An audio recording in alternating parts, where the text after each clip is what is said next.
नमस्कार। Philippines medical education के बारे में कहने के लिए आज हमारे स्टूडियो में आए हैं शाइन एजुकेशनल कंसल्टेंसी के सीईओ मिस्टर बीवी कृष्णा जी और राजस्थान के रीजनल डायरेक्टर श्री आनंद मान जी। नमस्कार सर। नमस्कार सर। शाइन कंसल्टेंसी और फिलीपींस मेडिकल एजुकेशन के बारे में इनका क्या कहना है? Let's talk to him. Medical एक बहुत ही सम्मानित और सुरक्षित प्रोफेशन है, लेकिन इसके साथ में इसकी बहुत सारी समस्याएं हैं। राजस्थान में हम पर्टिकुलरली देखें तो लाख से ऊपर बच्चे मेडिकल प्रोफेशन में एडमिशन के लिए हर साल कोशिश करते हैं, पर लगभग 1200 के करीब सीट्स हैं। क्योंकि इतना सुरक्षित है, इतना उज्जवल भविष्य है, इसलिए हर बच्चा चाहता है कि मैं डॉक्टर बनूं, हर पेरेंट्स चाहता है कि मेरा बच्चा डॉक्टर बने। लेकिन ये पॉसिबल नहीं हो पा रहा है क्योंकि हमारे यहाँ पे बहुत कम सीट्स हैं। इस पेरेंट्स की इस दुविधा को ख़त्म करने के लिए शाइन पिछले 9 साल से लगातार अपनी सेवाएं दे रहा है। हमारे यहाँ से बच्चे फिलीपींस में मेडिकल एजुकेशन के लिए जाते हैं। पिछले 9 साल में हमारे यहाँ से 1000 से ज़्यादा बच्चे जा चुके हैं और 300 से ज़्यादा बच्चे अपना मेडिकल का एजुकेशन कंप्लीट करके यहाँ पे आ चुके हैं। उनने अपना MCI टेस्ट भी सबने क्लियर कर लिया है और बहुत सारे बच्चे राजस्थान के अंदर गवर्नमेंट जॉब्स के अंदर भी लगे हुए। सर, ये यूनिवर्सिटी ऑफ परपेचुअल हेल्प जो कह रहे थे, ये यूनिवर्सिटी फिलीपींस में कौन से शहर में है और वहाँ के क्लाइमेटिक कंडीशंस कैसे हैं? यस, फिलीपींस का कैपिटल सिटी है, राजधानी मनीला है। ये यूनिवर्सिटी ऑफ परपेचुअल हेल्प बिल्कुल मनीला सिटी में है, मनीला शहर में, कैपिटल सिटी में। तो सिक्योरिटी वाइज भी कोई प्रॉब्लम नहीं है। बिल्कुल हमारा दिल्ली जैसा है, दिल्ली से भी बहुत अच्छा मौसम है। और वहाँ का सेम हमारा जयपुर और गुजरात, ये दिल्ली में मौसम कैसा होता है बिल्कुल ऐसा ही होता है। 35 डिग्री से ऊपर कभी भी गर्मी बढ़ती नहीं है और हमारा जैसा है। और फिलीपींस इज़ द मतलब दुनिया में तीसरी बड़ी कंट्री है इंग्लिश बोलने में। Philippines is the 3rd world largest English speaking country. This is the best option. मतलब मेडिसिन पढ़ने के लिए फिलीपींस बहुत अच्छा अपॉर्चुनिटी है। और हमारा इंडिया में स्पेशली नॉर्थ इंडिया में मौसम जैसा होता है फिलीपींस में भी बिल्कुल वैसा ही होता है। मतलब ठंड गर्मी बिल्कुल ऐसा ही होता है। अभी चाइना, रशिया, यूक्रेन देखे तो मतलब साल में 4 से 5 महीना पूरा ठंड होता है, इसके बाद में बारिश होता है। बच्चे लोग बाहर आने के लिए और वहाँ रहने के लिए बहुत मुश्किल होता है, मगर फिलीपींस में ऐसा हाल नहीं है। और वहाँ बाकी कंट्री में चाइना, रशिया में ठंड होने की वजह से वहाँ हमारे हर रोज़ मतलब खाने में जो चीज़ मिलता है वो चीज़ वहाँ मिलता भी नहीं है। कंप्लीट हमें वहाँ लैंग्वेज भी मतलब सीखना पड़ेगा और वहाँ मौसम को भी एडजस्ट करना पड़ेगा। इसी मामले में पढ़ाई में इतना ध्यान नहीं रख सकते। मगर ये फिलीपींस में ऐसा नहीं है, बिल्कुल हमारे पास ऐसा है, फिलीपींस में भी वैसा ही है। मतलब हमारे खाने के लिए हमारे पास जो मिलेगा वहाँ भी वही मिलेगा। फिलीपींस में मेडिकल एजुकेशन करने के लिए क्राइटेरिया क्या है? स्टूडेंट को PCB के अंदर 12th के अंदर 50% मार्क्स मिनिमम होना चाहिए। उसके अलावा उसके अंदर एक इच्छा शक्ति होनी चाहिए कि मेरे को कुछ करना है आगे। बट जो मिनिमम रिक्वायरमेंट है दैट इज़ PCB के अंदर 50% उसका होना चाहिए। इसके अलावा उसको और कोई एंट्रेंस टेस्ट वगैरह नहीं देना होता है। सर, इस कोर्स का ड्यूरेशन क्या है and what is the fee structure? Duration इसका बिल्कुल इंडिया की तरह ही है। जैसे अपने यहाँ पे 4.5 साल का कोर्स होता है प्लस 1 ईयर इंटर्नशिप होती है। टोटल इंडिया में 5.5 साल लगता है। फिलीपींस में मेडिकल एजुकेशन का ड्यूरेशन 5.5 साल होता है, बिल्कुल इंडिया की तरह से ही। इसका एक बहुत बड़ा एडवांटेज है, जैसे रशिया, चाइना से बहुत सारे बच्चे अपने राजस्थान से करके आते हैं। वहाँ पे उनका साल 1.5 साल उनकी रीजनल लैंग्वेज में, जैसे रशियन है, चाइनीज़ है, उसको सीखने में ही लग जाता है। फिलीपींस में ये एडवांटेज है, इंग्लिश मीडियम होने की वजह से बिल्कुल जितना टाइम इंडिया में लगता है उतना ही टाइम वहाँ पे लग रहा है। और फीस के मामले में भी ये बहुत कंफर्टेबल आपके लिए रहता है, पेरेंट्स के लिए। इंडिया के अंदर यदि हम लोग देखते हैं तो प्राइवेट मेडिकल कॉलेजेस में यदि जाते हैं तो मिनिमम 50 to 1 करोड़ तक का फ़ीस होता है। यहाँ पे पूरा 5 साल का जो फीस होता है that is around in Indian rupees 17 lakhs के करीब होता है। वो भी आपको 1 साल में नहीं देना होता, 5 इंस्टॉलमेंट में आपको देना होता है। बाकी रहना, खाना, एयरफेयर सब मिला करके लगभग 25-26 लाख के करीब का टोटल खर्चा हो जाता है। तो ये बहुत ही हर कोई मिडिल क्लास में अफोर्ड कर सकता है। प्लस इसके लिए बेस्ट एडवांटेज ये है कि आपको लोन भी मिल जाता है, एजुकेशन लोन बहुत इजीली मिल जाता है। तो आपको पेरेंट्स को बहुत ज़्यादा प्रेशर लेने की ज़रूरत नहीं होती। सर, अभी ये हॉस्टल जो है इसमें किस तरह की सुविधाएं हैं? I mean the facilities for staying, for food and girls के लिए भी वेरी सिक्योर्ड है बोल के हमने सुना है. So you tell me how secured it is for the girls also. Shine का अपना खुद का हॉस्टल है यूनिवर्सिटी कैंपस के अंदर. वहाँ पे बॉयज़ के लिए, गर्ल्स के लिए अलग अलग व्यवस्था है. पूरा 365 दिन शाइन के एम्प्लॉयज़ वहाँ पे रहते हैं, एज वार्डन आप कह सकते हैं, एज केयर टेकर. 3-4 आदमी हर टाइम पे रहता है. गर्ल्स के साथ में भी एटलीस्ट 3-4 फीमेल एम्प्लॉयज़ वहाँ पे होता है जो पूरा टाइम 24 आवर्स उनका ध्यान रखता है. इसके अलावा कैंपस में 24 आवर्स आर्म्ड सिक्योरिटी गार्ड्स रहते हैं, तो कोई भी तरह का बच्चे को दिक्कत नहीं होता है. इसके अलावा बच्चे को सपोज़ कभी भी कुछ भी प्रॉब्लम है तो हमारा वहाँ पे जो रिप्रेजेंटेटिव है, they take care of them. बच्चा कभी बीमार हो गया तो कैंपस के अंदर ही हॉस्टल है. 2 मिनट में, 3 मिनट में मैक्सिमम वो बच्चा हॉस्पिटल में पहुंच जाएगा. तो आपको यहाँ पे रह के ये टेंशन लेने की पेरेंट्स को ज़रूरत नहीं है कि मेरा बच्चा वहाँ पे उसको कुछ प्रॉब्लम होगा तो वो क्या करेगा.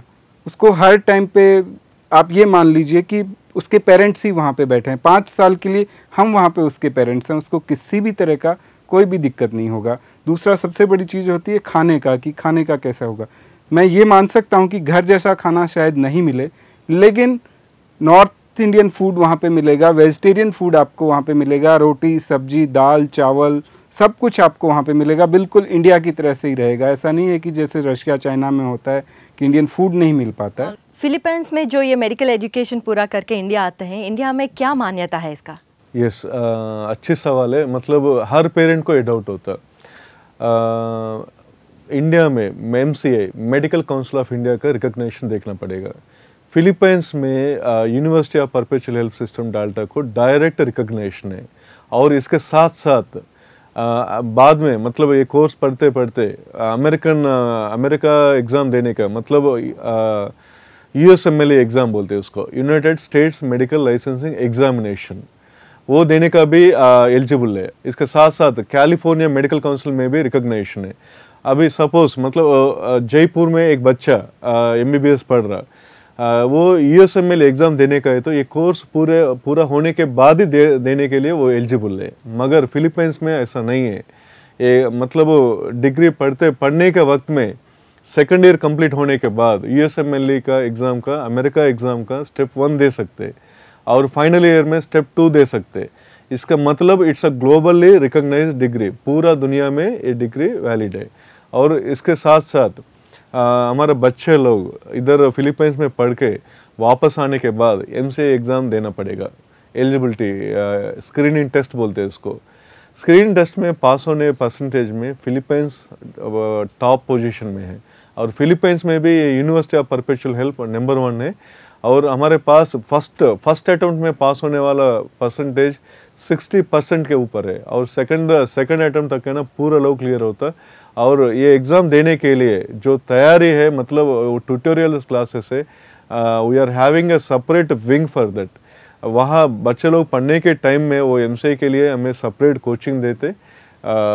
मतलब MCA इंडिया वापस आने के बाद एग्ज़ाम देने के लिए पूरा तैयारी करके हमको भेज देते बच्चों को. बहुत बढ़िया है. और इसके साथ साथ WHO में भी रिकग्नाइज्ड है, World Health Organization. So University of Perpetual Help recognised in Medical council of India and California Medical Council and WHO. मतलब पढ़ने इसमें 100% मतलब आप ये डिग्री पढ़ने के बाद if you want to go America जा सकते, ऑस्ट्रेलिया जाना चाहते जा सकते, कनाडा जाना चाहिए जा सकते, कहीं भी जाके आप प्रैक्टिस कर सकते. सर, इंडिया में कहाँ कहाँ आपके ब्रांचेस हैं? मैम, हमारा हेड ऑफिस हैदराबाद में है. इसके अलावा राजस्थान में जयपुर में हमारा ब्रांच है, सीकर में हमारा ब्रांच है, और मनीला में तो ऑब्वियसली हमारा ऑफिस है, यूनिवर्सिटी ऑफ परपेचुअल हेल्प के अंदर ही है. इसके अलावा इंडिया में हमारे 20 से ज़्यादा ऑफिसेज हैं. आपके राजस्थान ब्रांच के बारे में बताइए. मैम, राजस्थान ब्रांच से ऑलमोस्ट 100 से ज़्यादा स्टूडेंट्स फिलीपींस में अभी तक जा चुके हैं. उनका हम पूरा ध्यान रखते हैं. पेरेंट्स से हम रेगुलर टच में रहते हैं. बच्चों की जो भी परफॉर्मेंस वहाँ पे होती है वो भी हम बिल्कुल पेरेंट्स से रेगुलर टच में रह के उनको अपडेट करते रहते हैं कि बच्चा अभी ऐसे कर रहा है. और भी कुछ इनपुट देना होता है हम देते हैं उनको. How often you go to Philippines? Philippines madam हम लोग जाते ही रहते हैं, कंपनी का कोई न कोई रिप्रेजेंटेटिव तो हर 10 दिन में ही जाता है। हमारे सीईओ हैं वो ऑलमोस्ट आधे से ज़्यादा टाइम फिलीपींस में होते हैं, हर 15 डेज़ में उनका विज़िट होता है। मंथ और 2 मंथ्स में मैं भी एक बार ज़रूर जाता हूँ। हम बच्चों से मिलते रहते हैं और उनकी पर्सनली प्रॉब्लम्स देखते रहते हैं। ऐसा नहीं कि वहाँ पे रिप्रेजेंटेटिव हैं सिर्फ वो ही देखेंगे, हम पर्सनली भी मिलके उनका पूरा ध्यान रखते हैं। तो आप ये समझ सकते हैं कि 5 साल के लिए उन बच्चों के हम ही parents. Home away home you can call it. Sir, ये जो बच्चे अभी फिलीपींस में जो मेडिकल एजुकेशन करके आते हैं इंडिया, ये जो डिग्री है ये इंडिया में कैसा मान्यता रखती है? ये हर एक पेरेंट्स का कंसर्न होता है कि बच्चा कर तो आएगा वहाँ से साहब, लेकिन आने के बाद में उसका क्या होगा, डिग्री की मान्यता है नहीं है। तो सबसे पहले कोई भी डिग्री यदि मेडिकल से रिलेटेड है तो वो इंडिया में जब ही मान्य होगी जब एमसीआई उसको रिकॉग्नाइज करेगा। तो ये डेफिनेटली एमसीआई से रिकॉग्नाइज डिग्री है। एमसीआई के अलावा वर्ल्ड हेल्थ ऑर्गेनाइजेशन से ये डिग्री रिकॉग्नाइज्ड है। वर्ल्ड हेल्थ ऑर्गेनाइजेशन का वेबसाइट पे आप चेक करेंगे तो यूनिवर्सिटी ऑफ परपेचुअल हेल्प का नाम आपको वहाँ पे ज़रूर मिल जाएगा। इसके अलावा यूएसए में कैलिफोर्निया का मेडिकल काउंसिल है, उससे भी ये डिग्री रिकॉग्नाइज्ड है। और सबसे अच्छी बात ये है कि ड्यूरिंग हिज एजुकेशन अपने सेकेंड ईयर के बाद में ही वो बच्चा यूएस असेंबली स्टेज 1 के लिए अप्लाई कर सकता है, जो अमेरिका का यूनाइटेड स्टेट्स का मेडिकल लाइसेंसिंग एग्ज़ाम है उसके लिए। तो वहाँ से भी इनका टाई अप है। कृष्णा जी, इसका एडमिशन प्रोसेस कैसा होता है? देखिए, हमारे पास एडमिशन प्रोसीजर शाइन एजुकेशन के थ्रू एडमिशन होने के बाद पहले बच्चों को सर्टिफिकेट्स लेके उन लोगों का एलिजिबिलिटी चेक करके और इसके बाद यूनिवर्सिटी को फॉरवर्ड करके एडमिशन लेटर मंगवाते और वीज़ा लेने के बाद बच्चों को छोड़ के आते। इसका मतलब बच्चों को छोड़ने के बाद हमारा ड्यूटी ख़त्म हो रहा है, ऐसा नहीं है। शाइन एजुकेशन कंसल्टेशन के थ्रू हमें बच्चों को एडमिशन से लेके मतलब 5.5 साल में वो बच्चे वापस आके एमसीए एग्ज़ाम देने तक पूरे के पूरे जो बच्चों को जो मदद चाहिए हमें प्रोवाइड कर रहा हूँ। सपोज बच्चे एडमिशन लेने के बाद will provide the admission letter and everything. इसके बाद में उन लोगों को वीज़ा लेने में मदद करते। इसके बाद में बच्चों को साथ लेके जाके वहाँ छोड़ के आते और इसके बाद हर महीने 1 बार नहीं तो 2 बार जाते। कैंपस के अंदर हमारा ऑफिस है, वो लोग उन लोगों का मतलब देखभाल करते और उन लोगों का मतलब हर साल छुट्टी होता, छुट्टी में वो लोग वापस आने के लिए उन लोगों को फ़्लाइट टिकट बुक करना, ये सारे मदद करते और इसके बाद उन लोगों का वीज़ा एक्सटेंशन करने में मदद करते और फाइनल में इन लोगों का एमसीए एग्ज़ाम देने के ट्यूटोरियल्स दे के उस तरीक़ा के मदद करते और वापस आके एमसीए एग्ज़ाम अप्लाई करके एमसीए एग्ज़ाम पास होने तक है ना, मतलब बच्चों को और पेरेंट्स को जो मदद चाहिए वी आर देयर। इसलिए मतलब शाइन एजुकेशन कंसल्टेंसी मतलब 9 साल पहले शुरू हुआ। मैं पहले साल मतलब 5-6 बच्चे भेज के अभी मतलब 9 साल के अंदर हमें भेज दिया मतलब ऑलमोस्ट 1100 प्लस। ये मामूली विषय नहीं है। मतलब फिलीपींस में फिलीपींस मेडिकल एजुकेशन बोले तो शाइन एजुकेशन कंसल्टेंसी है। Pre admission and post admission at every level आपका सपोर्ट और हमेशा उन लोगों के साथ है। That's really great. मतलब पेरेंट्स का जो सपने होते हैं मतलब हमारे बच्चों को डॉक्टर बनाने के लिए यहाँ देखे तो सीट्स बहुत कम है। राजस्थान के बाद देखे तो हर साल मतलब 1 लाख के ऊपर बच्चे APMT एग्ज़ाम दे रहे हैं। यहाँ सीट्स तो बहुत कम है, मतलब 1200 से 1500 के अंदर ही है। मतलब इट्स ऑलमोस्ट मतलब 1500 के अंदर ही है। व्हाट अबाउट द रिमेनिंग, मतलब ये देखे तो Philippines is the best option. वहाँ लैंग्वेज की प्रॉब्लम नहीं है, कोर्स का ड्यूरेशन भी बहुत कम है सेम लाइक इंडिया, और वहाँ मौसम की प्रॉब्लम भी नहीं है, और वहाँ शाइन एजुकेशन कंसल्टेंसी के खुद की हॉस्टल है, खुद की कैंटीन है। मतलब it's a very good opportunity for the students and the parents. हर एक तरह की सुविधाएं हैं वहाँ पर। That's really great, nice. So who want to become a doctor, Shine Philippines is the best option. आप शाइन के थ्रू गए तो मतलब आपको कोई चिंता नहीं है।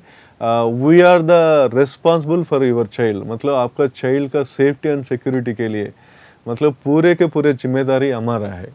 और आपका जो भी प्रॉब्लम आया, आपका बच्चे मतलब ठीक से पढ़ रहा नहीं पढ़ रहा वो भी देखते हैं। अगर ठीक से नहीं पढ़ रहा है तो उन लोगों को ट्यूटोरियल क्लास दिलवाते, और अच्छा पढ़े तो उन लोगों का ये अमेरिकन एग्ज़ाम देने के लिए हमें मतलब कैसे देना, क्या करना, उनको आगे जाने के लिए हमें सलाह देते उन लोगों को।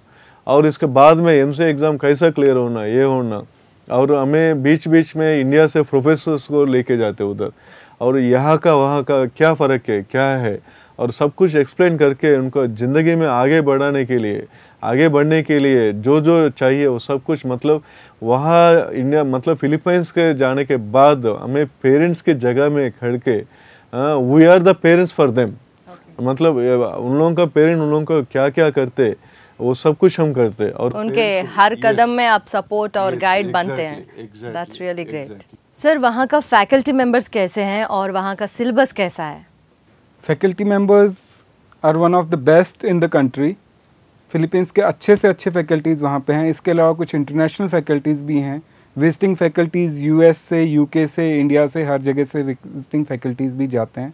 और सिलेबस की जहाँ तक बात है, फिलीपींस में American system of education follow किया जाता है और अपना एमसीआई से बिल्कुल मिलता जुलता है। और सिलेबस ही नहीं, इसके अलावा एक बहुत अच्छी चीज़ वहाँ की रहती है कि क्योंकि इन्वायरमेंट फिलीपींस का और इंडिया का लगभग एक जैसा सा है, तो बीमारी भी लगभग एक जैसी सी होती हैं। तो हॉस्पिटल में बच्चा जाता है तो उसको प्रैक्टिस में भी जो इंडिया में उसको मिलेगा वो सारी चीज़ उसको वहाँ पे मिल जाती है। वहाँ का ट्रेडमार्क क्या है एंड व्हाई ओनली फिलीपाइंस? बहुत अच्छा क्वेश्चन किया मैडम आपने, क्योंकि ये सबसे ज़्यादा कंसर्न पेरेंट्स का होता है कि मैं यहीं क्यों भेजूं।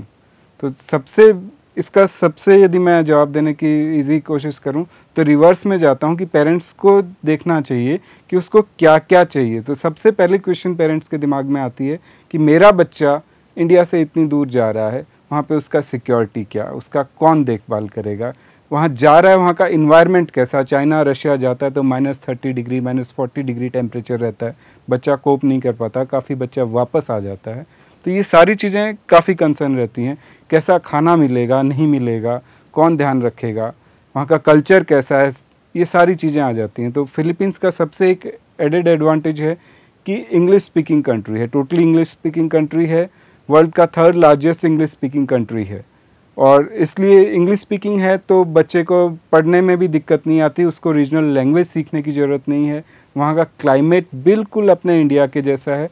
और मैं पहले भी एक बार बता चुका हूँ कि वहाँ पे 5 लाख से ज़्यादा इंडियंस अकेले मनीला के अंदर रहते हैं। वहाँ पे इतने सारे गुरुद्वाराज हैं, इतने सारे टेम्पल्स हैं, वहाँ पे सब कुछ है। तो बच्चे को लगेगा ही नहीं कि वो इंडिया से बाहर जा रहा है। तो उसको क्लाइमेट अच्छा मिलेगा, इंडिया जैसा मिलेगा, उसका एजुकेशन इंग्लिश में होगा, उसकी डिग्री वर्ल्ड रिकग्नाइज्ड होगी, उसको पूरी केयर वहाँ पे मिल रही है, उसको इंडियन पूरा कल्चर भी वहाँ पे मिल रहा है। इवन कॉलेज के अंदर हमारे बच्चे लोग सब Holi, Diwali, independence day, Republic day सब वहाँ पे हम सेलिब्रेट करते हैं, ट्राइकलर होस्टिंग करते हैं वहाँ पे। तो बिल्कुल बच्चे को लगेगा ही नहीं कहीं पे कि वो इंडिया से बाहर है। मुझे तो एक प्लस पॉइंट ये लगता है कि you get lot of time saved because of the language. English बात करने वाले बहुत ज़्यादा हैं, तो इसके वजह से वहाँ टाइम बहुत सेव कर होता है and they can immediately start of their course. I hope like that. So what do you say about it? It's very true, क्योंकि उसको कोई दूसरा लैंग्वेज सीखने की बच्चे को ज़रूरत नहीं है और हर आदमी को वहाँ पे इंग्लिश आता है। और इतना इंग्लिश अपने बच्चे को भी आता है। और जाकर के थोड़ा बहुत कुछ राजस्थान में हम लोग मानते हैं कि इंग्लिश थोड़ा वीक रहता है, तो वहाँ कोप अप कैसे करेगा। बट यदि उसका सपोज़ यहाँ पे अपने एसएमएस कॉलेज में भी एडमिशन होता है तो यहाँ पे भी मीडियम ऑफ स्टडीज़ तो इंग्लिश ही है। तो इतना इंग्लिश तो उसको यहाँ पे भी सीखना पड़ेगा और वो वहाँ पे फिलीपींस जाकर करके या when compare to other countries, दूसरे कंट्री में उस वहाँ का भाषा सीखना पड़ता है, सीखना जरूरी हो जाता है। और आप चाइना रशिया जाकर करके देखें, इतना साल रहने के बाद भी बच्चा पूरी तरह से वो लैंग्वेज नहीं सीख पाता है। वो हॉस्पिटल में जाता है तो पेशेंट क्या बता रहा है उसको समझ में नहीं आता है कि उसको क्या बीमारी है, क्या बता रहा है, डॉक्टर ने जो प्रेस्क्रिप्शन दे दिया, वो बैठ कर करके सिर्फ देखता है। वो नहीं समझ पाता है कि उसको पेट में दर्द है या उसको सर में दर्द है। ये जो पेरेंट्स अपने बच्चों को बाहर भेजना चाहते हैं ये दिस मेडिकल एजुकेशन के लिए, उनको क्या सलाह देंगे आप? मेरी सबसे पहली सलाह तो उनको ये है कि सबसे बड़ी चीज़ होती है रिजल्ट स्पीक्स फॉर देमसेल्फ। जो अभी तक इतने सारे 1000 से ऊपर हमारे पेरेंट्स गए हैं, राजस्थान से पर्टिकुलरली 100 से ज़्यादा बच्चे जा चुके हैं ऑलरेडी, उनके पेरेंट्स हैं यहाँ पे हैं। आप चाहें बच्चों से बात कर सकते हैं, आप चाहें जो भी पेरेंट्स अपने बच्चे को भेजना चाहता है उससे पहले मैं ये ज़रूर चाहूँगा कि वो डबल इंश्योर कर ले कि उसका बच्चा सेफ़ है, सही जगह पे है। और उसके लिए हम ये चाहेंगे जब हमारे पास में आप आते हैं तो हम आपको बच्चों के नंबर देंगे, उनके पेरेंट्स के नंबर देंगे, आप उनसे पूछिए, वो सेटिस्फाइड हैं तो आप भेजिए, वो सेटिस्फाइड हैं नहीं हैं तो आप मत भेजिएगा। और एक चीज़ और मैं कहना चाहूँगा कि बहुत सारे लोग बच्चों को बाहर भेजते हैं। रशिया में राजस्थान से काफ़ी बच्चा जाता है, चाइना में बहुत सा बच्चा जाता है। आप किसी के पास में जाएंगे तो आप कहोगे मेरे को किर्गिस्तान जाना है, वो वहाँ के लिए आपको यस बोलेगा। आप कहेंगे चाइना जाना है, वो वहाँ के लिए यस बोलेगा। हम लोग सिर्फ और सिर्फ यूपीएच के लिए, यूनिवर्सिटी ऑफ परपेचुअल हेल्प के लिए एडमिशन्स करवाते हैं। हमारा पूरा फोकस होता है। यदि मैं 10 जगह पे फोकस करके रहूँगा तो वो फैसिलिटी नहीं दे पाऊँगा, और फिर बच्चे को प्रॉब्लम आएगी तो पेरेंट्स को अल्टीमेटली प्रॉब्लम आना है। 5 साल 6 साल के लिए प्रॉब्लम्स ये झेलना बहुत मुश्किल हो जाता है। बहुत से बच्चों को वापस छोड़ना पड़ता है, वापस आना पड़ता है इंडिया। इसलिए मेरी ये राय रहेगी पेरेंट्स से कि हमारे ऊपर भी ट्रस्ट करने के बजाय जो बच्चे ऑलरेडी वहाँ पे पढ़ रहे हैं उनसे, उनके पेरेंट्स से आप एक बार ज़रूर राय लीजिए कि इनने कैसा किया, क्या फैसिलिटीज़ दिया, वेदर जो हम बोल रहे हैं वो चीज़ें हम दे पा रहे हैं या नहीं दे पा रहे हैं, कैसा उनका एजुकेशन है। इसके अलावा कुछ बच्चे हमारे जो ऑलरेडी करके आ चुके हैं उनसे भी हम आपकी बात करवा सकते हैं। So finally one last question, admission लेने के लिए कैसे कांटेक्ट करना, how to reach you? Ma'am ये यहाँ पे हमारे ब्रांच ऑफिसेस का, हेड ऑफिसेस का एड्रेस दिया हुआ है, प्लस हमारे नंबर भी दिए गए हैं। आप यहाँ पे विज़िट कर सकते हैं। यहाँ पे जो नंबर दिए गए हैं यहाँ पे आप एड्रेस पे विज़िट कर सकते हैं, और इन नंबर पे आप हमको कांटेक्ट कर सकते हैं। हम हमेशा आपको अवेलेबल हैं। Thank you so much sir, आप हमारे सारे डाउट्स एकदम क्लियर कर दिया। एंड स्पेशली पेरेंट्स जो वेरी इनसिक्योर रहते हैं अपने बच्चों को और अपना बच्चों के भविष्य को लेके, उनका सारा क्वेरीज आपने बहुत अच्छा, very patiently you have clear them all. And I hope everybody have a very clear picture about Shine consultancy, and I hope there is a long way and good go to your consultancy. Shine educational consultancy के CEO B V Krishna जी और Rajasthan regional director आनंद मान जी, दोनों ने बहुत महत्वपूर्ण और very informative information दिए हैं हम सब के लिए। And I hope you all had a good time knowing about the future and knowing about the medical courses and everything what ever they have said today. अगले बार फिर से मिलेंगे। नमस्कार।